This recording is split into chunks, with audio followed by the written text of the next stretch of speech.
Hello, good afternoon guys. The second time i-video natin ang palayan na to.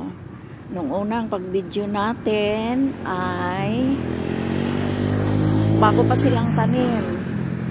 Ngayon, tingnan nyo, taba-taba nila. Malapit na silang magbubunga. Ang taba nila.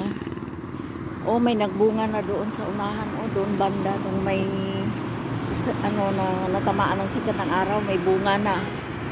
Dito, wow. See, ang taba-taba nila. Looks so green.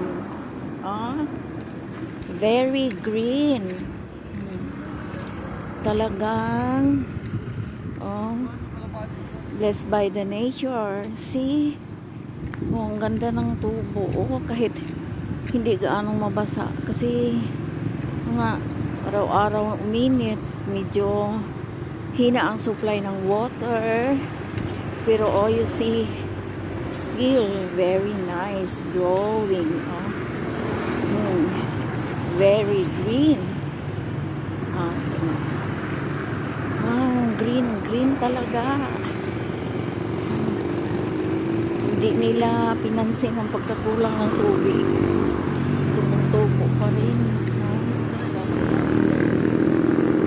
Okay guys, this is the rice fields down here in Nea Road.